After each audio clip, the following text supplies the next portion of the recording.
So welcome back to the channel, and welcome if you're new to the channel. What we're going to be talking about this week is things that people get wrong when they're starting up a consulting business, and I'm calling this the 5 fails, coming right up. Okay, so if you haven't been on the channel before, my name's Rob. I've been running my own consulting businesses. This is year 2020, so we're in our 23rd year. And I actually have 3 different consulting businesses and a couple of other businesses. And I've worked in other consulting businesses, so I've kind of been exposed to lots of different consulting businesses and run them. So what I want to share this week is things that I see people fail with. And lots of people that I know in my industry, they go out on their own, they leave a corporate job, they set up as consultants and fail. Probably 90%, 95% fail. Why? I'm going to share with you 5 typical fails, reasons for failure. So the first one, and I see this quite a lot in the area of coaching rather than consulting, number 1 is there's no market need for what they've got. I know that sounds ridiculous, but it's great that you have a passion for a thing, you have expertise in a thing, but if there is no market demand for what you do, it ain't going to work. So number 1, make sure that you do have a genuine market need for what it is that you've got. Number 2, and I have to say this is probably the biggest fail. If you're going to start a consulting business and grow a consulting business, do you know what one of the essential skills is? You've got to be able to sell. Now, if you haven't been in a sales environment before, learn. Learn on YouTube, learn from books, go to seminars. I don't mean selling like a used car salesman, buy my stuff, but you've got to be comfortable in listening to people, understanding their needs and saying, hey, I can help with that. Would you like me to give you a proposal? Would you like us to help you? And so many new consultants just don't ask for the sale. That's the biggest fail going. It's the inability when they're in front of a prospect to actually close a sale. And I do not mean seedy selling. If you've watched any of my other videos, you'll know I'm totally against that. I'm into consultative selling. I will only sell consulting services or anything else to somebody who genuinely needs them and I know that I can help them. If that's not the case, I do not want to sell them anything. But you do need the ability to be able to present your services and sell them professionally. Kind of along with that, number 3 would be the inability to market, to not understand marketing.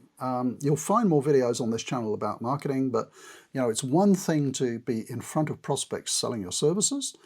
The other thing is you've got to get inbound leads coming to your business, and so marketing is critical. So that might be face-to-face marketing at events, it could be online marketing, it could be paid marketing, it could be doing videos, a whole bunch of things. But you need to understand marketing. So I'm assuming you're really good at your technical topic, that you're a great consultant at that topic.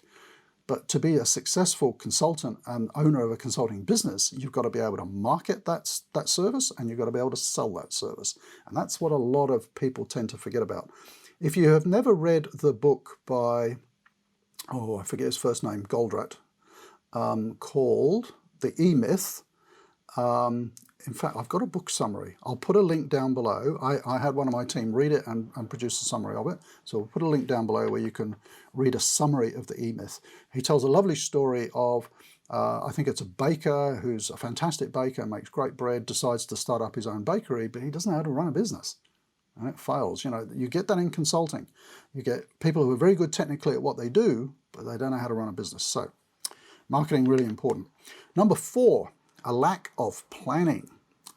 When I actually set up, if you go onto the Consulting Business School website, you will find on the home page, you can opt in and download basically, I think it's a 7-step plan for your business.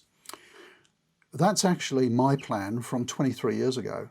And I sat down and planned what year 1 was going to look like in terms of cash flows and sales targets and things like that. I then looked at year 5, and I think I went out as far as year 10, complete with budgets, organizational structure, and so on. So I had a map, I had a plan of where I was going. Planning is so important. And number 5, in terms of the fails, I mean, I could probably come up with 10, but number 5 is probably overreaching. And I've been guilty of this myself.